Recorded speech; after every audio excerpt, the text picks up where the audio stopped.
any thought, any worry in your minds that, AI is somehow going to take over everything, because that is not going to happen. We use it every day. We use AI for the front-ending part of any transactions that we do.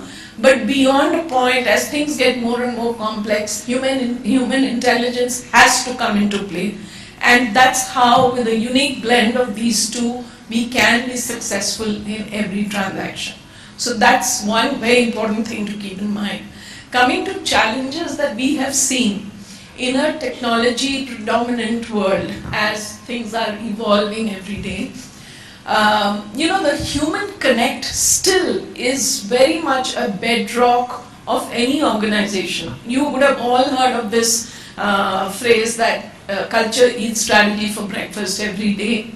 And that is so true. An organization, no matter how strong, how evolved the strategy is, cannot be successful unless there is a very strong bedrock of culture. And all of us who are part of an organization are each individually every day contributing to what the culture of an organization is.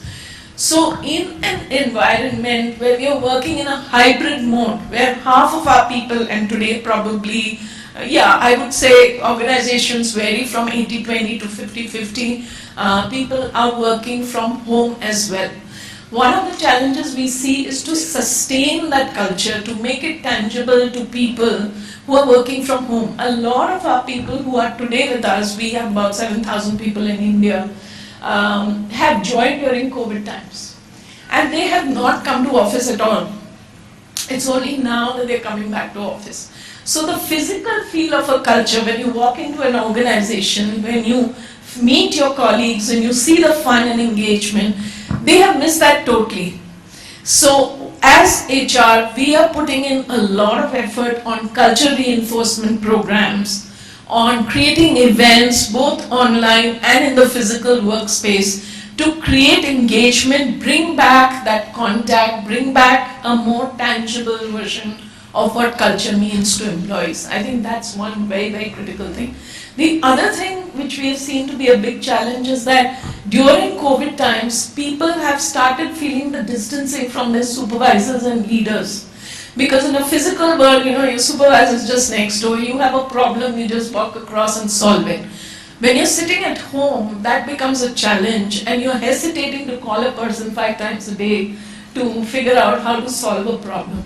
So we put in a very strong supervision governance framework where very regularly, every day, every week, right from the top leadership to the frontline supervisors to HR, we have a cadence of meetings, we have a cadence of connects, which involve fun, which involve celebrating the employees, which involve encouraging their passions. We have 10 passion clubs, ranging from art to theatre to photography to adventure to sports, wellness and all of that. So all of that helps to bring some of these elements back and make it a more humanized workplace.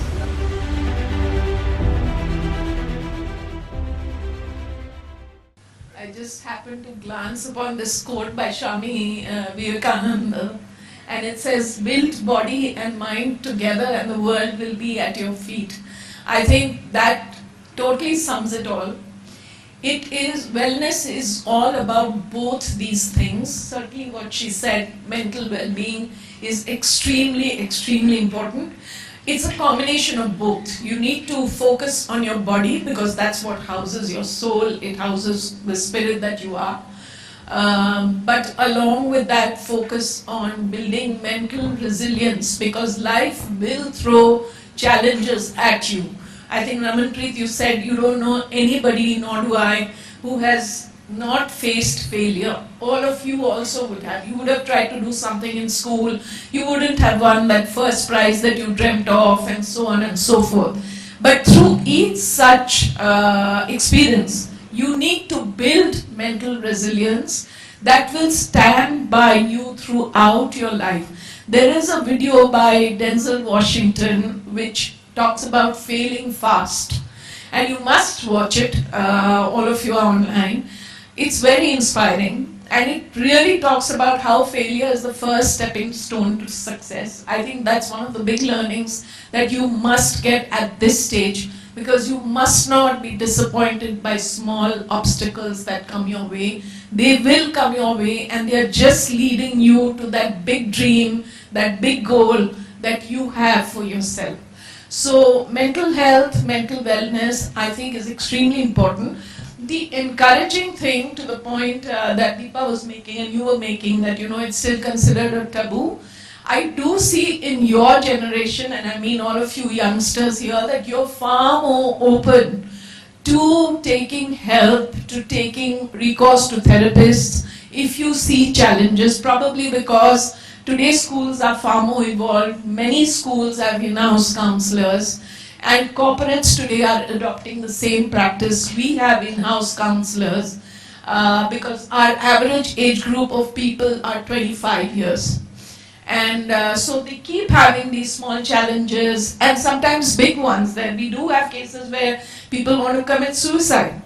And then we immediately connect them to the counselors, and they're able to talk through their problems. And believe me, when you talk through your problems and somebody is just listening to you and giving you an objective view, it puts things in perspective, and we've been able to turn around most of such cases and bring them back on the right track. So be open to mental wellness, focus on health, focus on physical health as well. Eating habits, physical fitness, which most of you thankfully are much more conscious of than we used to be. But these are very important to keep that going. In a hybrid workplace, we have seen that mental stress has increased because your social interactions decrease. When you're interacting with friends, you're interacting with colleagues, there is a certain energy that you imbibe from each other, which is missing when you're sitting alone at home and working day after day after day. While a lot of people still want to continue working from home, but really, believe me, the vibrance and the energy of the workplace is infectious, and it uplifts your mental health. So those are things, challenges that we have faced, but we have involved families and had dialogues with spouses on how can they support each other through this journey. We have, like I said, mental experts, mental health experts from the industry, in-house counselors, and of course a lot of focus on physical wellness, Zumba, aerobics, and a lot of such things, adventure sports, which help people be at a much better mental overall health and wellness level.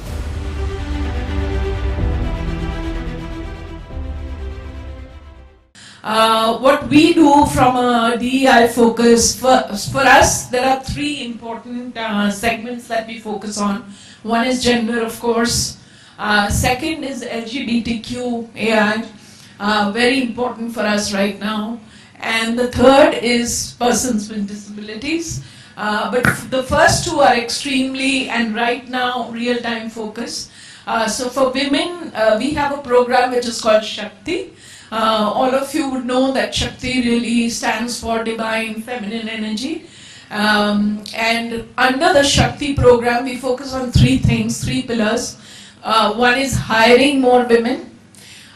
Two is developing more women and ensuring career progression and ensuring that there is nothing called a glass ceiling. And third is retaining more women through supportive policies, processes, measures, because we have to bring in some level of flexibility. So we have policies which allow them to do part-time, we all have policies which allow for flexi shifts wherever roles permit them to do that, and so on. So through the focus on these three pillars, we've been able to now take it to about 33-34%, and our goal is next to take it to about 40% gender diversity. And the second thing is, like I said, and by the way, COVID opened up a lot of opportunities for us to get in more women, because a lot of homemakers who were not able to, and we literally are 24/7 shift. So my work hours, for example, start at 2:30 in the afternoon, go until at 1, 2, 3 in the morning. But a lot of women are not able to do that because of different reasons at home. So COVID opened up the opportunity for such women to work from home and still join industries like ours. And that's something that we took advantage of. Now coming to LGBTQ, that again is a big focus for us because, and I mentioned earlier that our typical age group are youngsters like all of you. And today people are much freer to come forward and speak, but even then we have seen resistance. So a couple of years ago, I think actually at the start of COVID, we launched a global LGBTQ and allies network. Which includes people from the community and then people like us who want to be allies and who want to encourage them to come forward. In the first year, I remember we had just 3 people from the community and about 40 of us who were allies. Today that is reversed, and after a lot of continuous effort, lot of conversations, creating forums to come forward, to talk about their journeys, bringing external speakers from the community to come and talk, share their experiences. We've been able to reverse that trend. Today in that network, we have about 40 plus people from across our different locations in India and abroad who have come forward and said, yes, I belong to the community and I take great pride in being part of the community. We just finished a carnival a week or so ago, and our jury members for the various events that we had included diversity of different kinds. People from LGBTQ, people from our support staff, our housekeeping staff, people from PWD, who were all part of jury members to judge events on dances, on performances. So we try and bring in equity as much as possible in everything that we do. And the other one, to your point about generational diversity, right? And I totally agree that there is opportunity to learn from every generation. In my organization, we have at least 4 generations.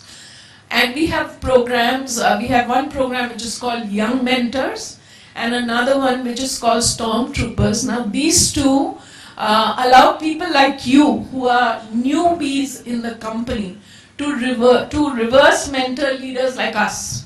So on strategic transformational projects for the organization, because we might be at 30,000 feet, 50,000 feet, whereas you will be closer to the reality on the ground. So we pick and choose the best, the high pods from groups like you, and they work with the senior most leaders to reverse mentor them, saying this strategy which you're thinking of will not work because of XYZ reasons. And we take that very seriously. They are our project mentors, and we take those inputs and make changes to our strategy accordingly. So it's a platform that we're very proud of, and it's an aspirational platform, and the best of the best are chosen to be part of it, but it allows them to work with CXO level people.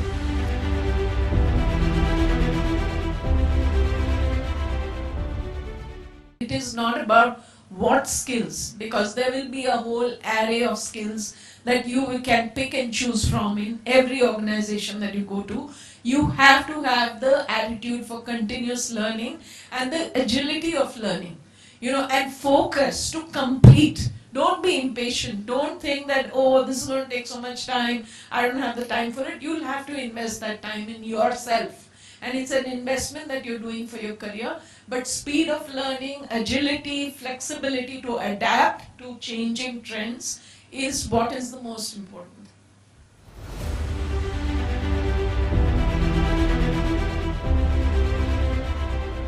I think what we have done is, because reality in a hybrid situation is your family is all around you.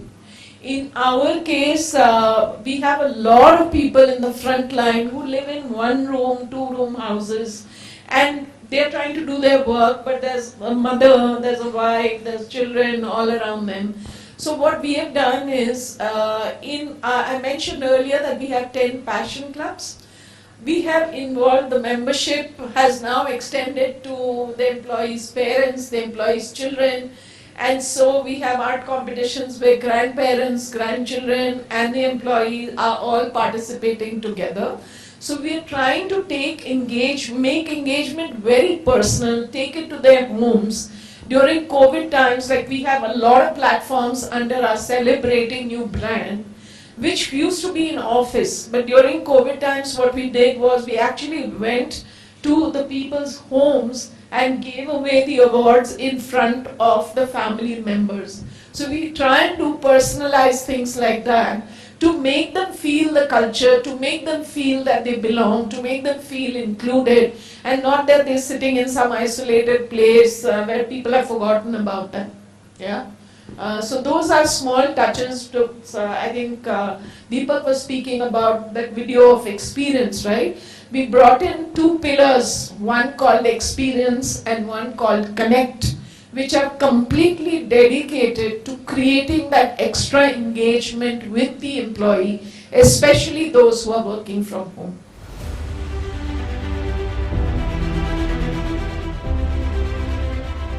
Our recruitment team identifies women's colleges, women's campuses, and we go there and we do focused hiring from those campuses. We work with organizations like Great Place to Work, like the United Nations Women India platform, UN Women, on a lot of collaborative initiatives where companies come together. A few months back, we hosted them in our office. And a lot of companies like Capgemini, NatWest, HCL, and so on came, and we had dialogues on what is important, what are the challenges, how can leaders show commitment to diversity, and a lot of relevant topics on these, which then go out on social media and people become a little more aware. We have recently gone and participated in the United Nations headquarters on a UN Women Commission dialogue on what more can we do together as industry and as these industry platforms to take this whole agenda forward. So these are some things that we typically do. Plus internally within our organizations, like I said, we are continuously reinforcing these messages. We use our women leaders to participate in dialogues like these where they share their journey. We have leaders, and by the way, I want to say this to all of you out there, that we should not have stereotypes like she mentioned, that this job is for women, this job is for men, and so on. We have women leaders in information systems, in finance, in quality, in legal, and of course other functions like HR, L&D, OD, and so on. So through various such initiatives, through role models, through branding initiatives, through leadership messaging, we keep reinforcing.